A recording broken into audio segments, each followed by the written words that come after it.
একটা অস্বস্তিকর সত্য বলি, সম্পর্ক টিকিয়ে রাখতে যতটা আবেগ লাগে ঠিক ততটাই লাগে অর্থনৈতিক সক্ষমতা। শুধু যত্ন, সময় আর ভালোবাসা দিয়ে দীর্ঘমেয়াদে সব সম্পর্ক টেনে নেওয়া যায় না। বাস্তবটা কঠিন হলেও সত্য। টাকা ছাড়া এফর্ট অনেক সময় অসম্পূর্ণ থেকে যায়। বাবা সন্তানের সম্পর্কটা ধরুন, একজন বাবা সারাদিন সোনা বাবা, আদর এসব বলছেন, খেয়ালও রাখছেন, কিন্তু সময় মতো পড়াশোনা, চিকিৎসা, স্বাভাবিক চাহিদা পূরণ করতে পারছেন না। এই অভাবটা ধীরে ধীরে সন্তানের মনে জমে রাগ।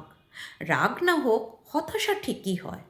অন্যদিকে এমনও বাবাও আছেন যার সঙ্গে দেখা হয় খুব কম, কিন্তু সন্তানের শিক্ষা, সুযোগ সুবিধা, ভবিষ্যৎ কোনোটাতেই ঘাটতি নেই। সেই সন্তানই গর্ব করে বলে, আমার বাবা অসাধারণ। ভালোবাসা অনুভবের ভাষাটাও অনেক সময় আর্থিক নিরাপত্তার মধ্যেও লুকিয়ে থাকে। স্বামী স্ত্রীর সম্পর্কে বাস্তবতা, একজন স্বামী হয়তো মুখে খুব ভালো কথা বলে, কিন্তু সীমিত সামর্থ্যের কারণে স্ত্রীকে শুধু ন্যূনতম জীবনই দিতে পারে। আর একজন স্বামী হয়তো কম কথা বলে, কিন্তু আরাম, নিরাপত্তা এবং সুযোগ দিতে পারে। টাকা জীবনকে সহজ করে, চলাফেরায় স্বাধীনতা আনে।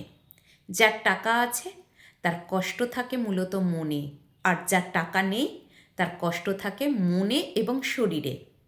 কিছু জনপ্রিয় বুলি নিয়ে সত্য কথা, অর্থই অনর্থের মূল, অল্পেই সুখ, টাকা সুখ দেয় না।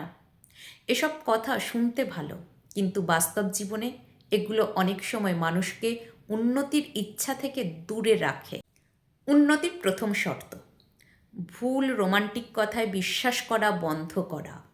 শেষ কথা, এই পৃথিবী সহজ নয়, এখানে সবাই কোনো না কোনোভাবে কষ্ট পায়। তাই প্রশ্নটা হওয়া উচিত, শরীর আর মন দুটোতেই কষ্ট নিয়ে বাঁচব, নাকি অন্তত জীবনটাকে সহজ করে শুধু মনের কষ্ট নিয়ে বাঁচব? আপনি কি মনে করেন?